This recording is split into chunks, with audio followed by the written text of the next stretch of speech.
A villain is a bad guy. That much we can take for granted. Yes, there are anti-heroes and anti-villains and non-villainous antagonist characters who just get in the way, but a villain is a villain. These are the characters bound to do something bad. The characters who are heroes are duty-bound to stand against, because otherwise they might get away with some truly evil behavior. Like, for instance, melting all the world's chocolate? Or, say, stealing Mount Rushmore? Yes, indeed. Villains sure are evil 100% of the time, especially the ones who gleefully describe themselves that way. You know the type. The ones with no real motive except to be the villain. Those mustache twirlers and lab coat wearers who just really love to use the word evil, even though they very clearly have no idea what it means. Yep, no greater evil in this world than this, our beloved but barely qualified ne'er-do-well. The villain in name only.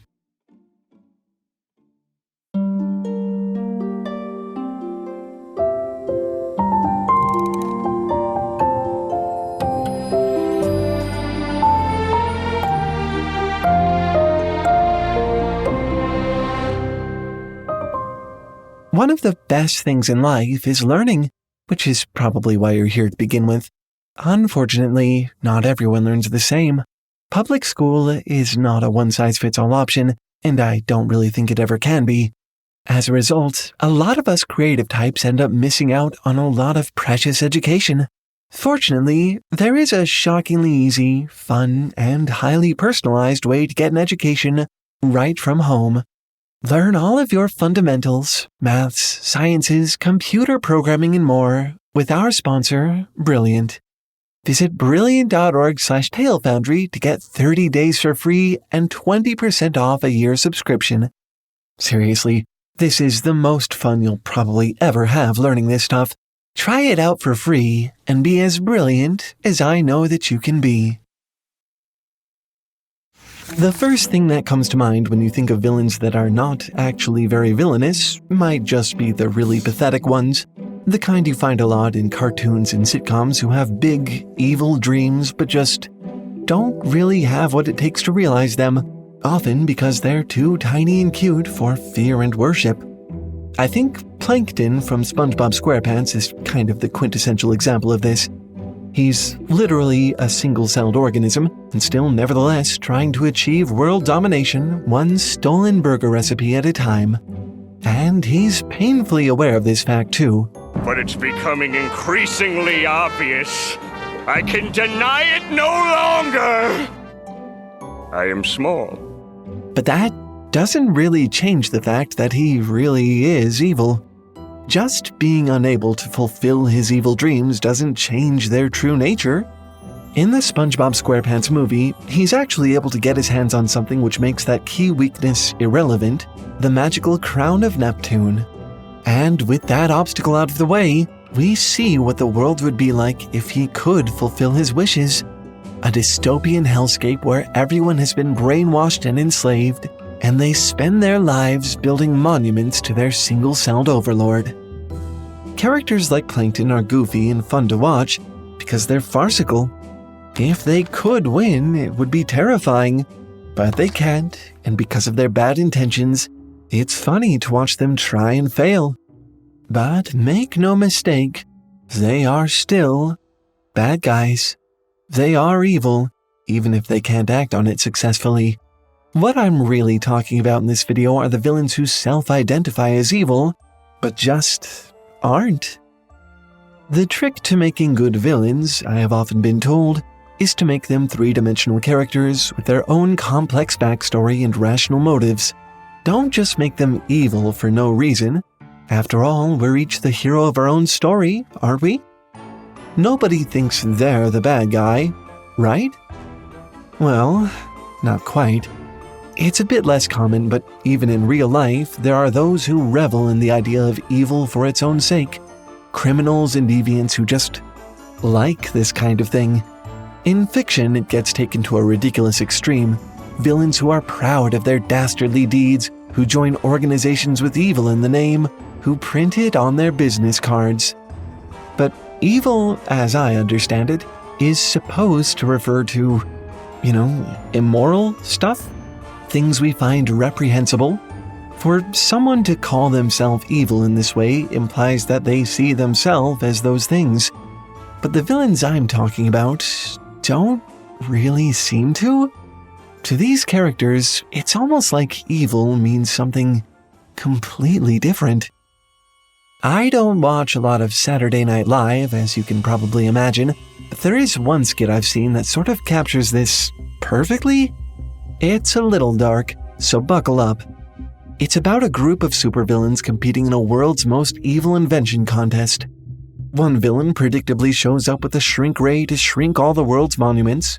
Another, of course, shows up with a freeze ray to encase them all in ice. And then, Dwayne "The Rock" Johnson shows up with his evil invention, a robotic sex predator. The crowd of villains is instantly appalled. Confused, he reminds them that this is a most evil invention competition. Benito Mussolini used to force-feed people castor oil until they literally died of diarrhea, he says, baffled. I mean, that's gotta be where the goalposts are, right? And he's not wrong. You would think so, right? But this is not a room full of true villains he's talking to. This is a room full of the G-rated Saturday morning cartoon brand of villains. The evil they get up to tends to be more unpleasant, irritating, but rarely ever morally reprehensible, which explains their shock when this guy walks in with an actual evil plan. The movie Despicable Me gives us a really good profile for this kind of villain. Gru, the super-villain mastermind, decides that he wants to steal the moon. Now, if you were actually to do that in real life, you would cause an apocalyptic surge of natural disasters as the Earth's orbit destabilizes and begins to wobble on its axis. But the movie doesn't mention that at all. Gru has no interest in causing floods, storms, and mass extinctions. He just wants to steal the moon to prove how quote-unquote evil he is, especially to the new villain who just stole the pyramids of Giza for equally goofy reasons. In fact, these two are literally competing to prove their evilness. The way they carry themselves, you might as well replace the word evil with cool here. Gru isn't exactly a nice guy, at least not at first. Early in the movie, he's shown doing things like popping a child's balloon just to upset them. But that doesn't really make him evil, does it? It just makes him kind of a jerk. And it seems that, just like stealing the moon, his main motivation for doing it is simply to build his villain cred. Look, Gru is mean to children. How can you possibly say that he's anything but evil? In this sense, evil is almost a costume to him, a persona, or as the kids would say, an aesthetic. Which brings me to something that might seem a little detached, an example you probably weren't anticipating. Pirates. I know, kind of a weird pull, but think about it. Pirates were literal criminals of the sea. They didn't just pillage and plunder and rifle and loot like in the song. They also killed, raped, and burned towns. They were not good guys by any means. They were scary. Evil is a very applicable term here. But now, look at their legacy. Somehow, over the course of generations, pirates have become this sort of fun costume that characters wear. The fantastical ships, the hook hands, the peg legs, the made-up accent, the comedic birds. If anything, pirates are kind of difficult not to love these days. In fact, this character has so eclipsed the historical reality of pirates as thieves that now you get truly bizarre depictions like this. It almost seems like people naturally latch on to this idea that being quote-unquote evil, that is, a little naughty, a little devious, a little unrepentant, is pretty fun. So I guess it's no surprise to see pirates and supervillains sort of subverted in this way and made relatively harmless. Even though, they still call themselves villains. In a way, you could say it's almost a performance. Actually, there are honestly a lot of villains who literally just aren't villainous at all. They just have that title. Some of them were forced into it, like Wreck-It Ralph, who was basically cast as a villain against his will, and in fact finds it so unpleasant that he goes to group therapy with a bunch of other villains specifically to help him deal with it. Just because you're a bad guy doesn't mean you're a bad guy.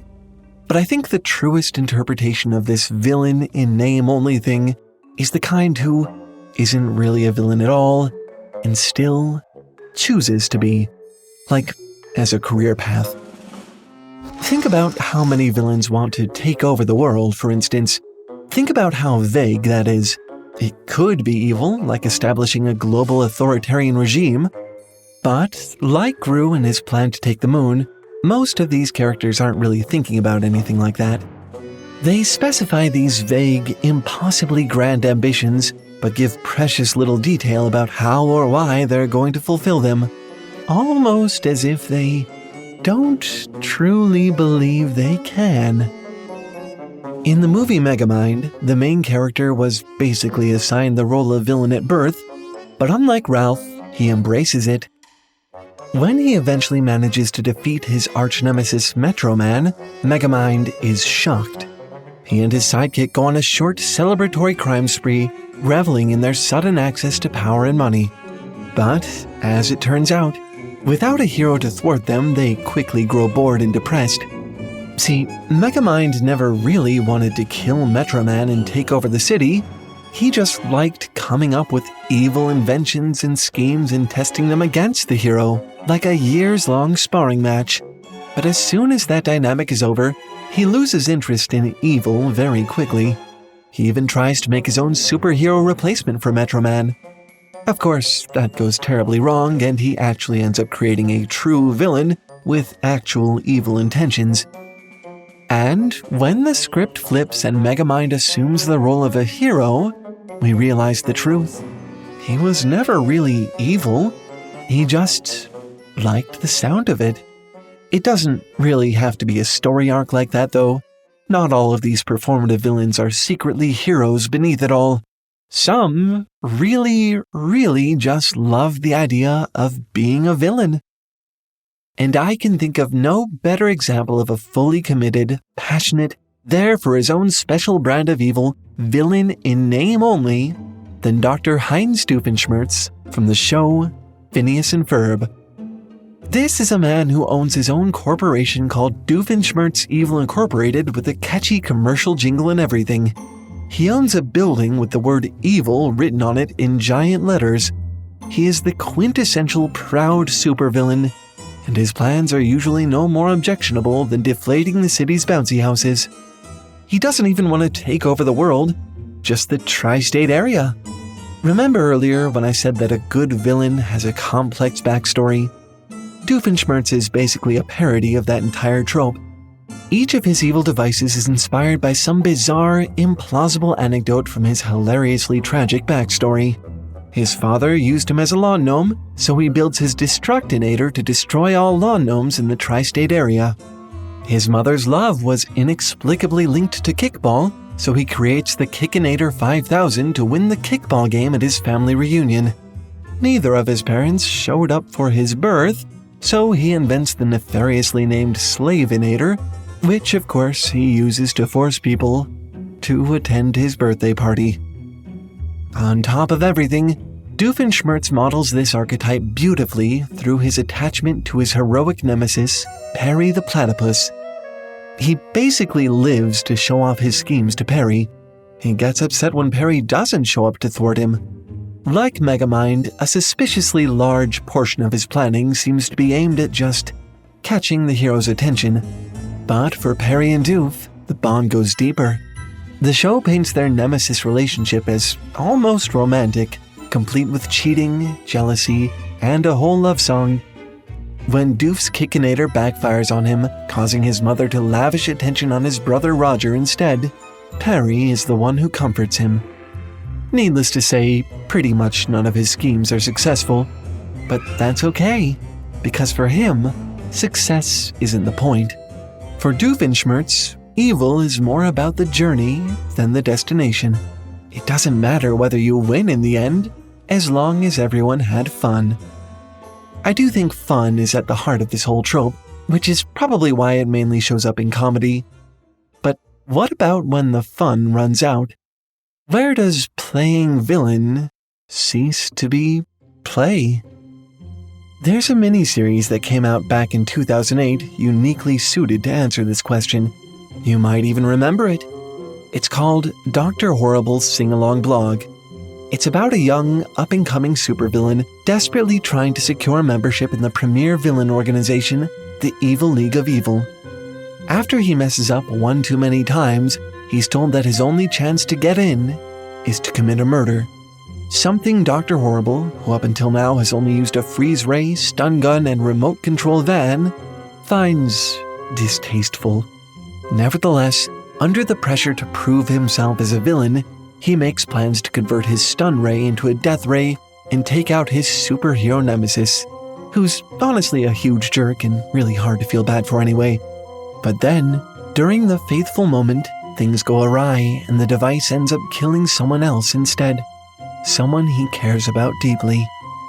It technically counts as a murder, and in the scuffle, he does technically defeat his nemesis. So, technically, his dreams are coming true.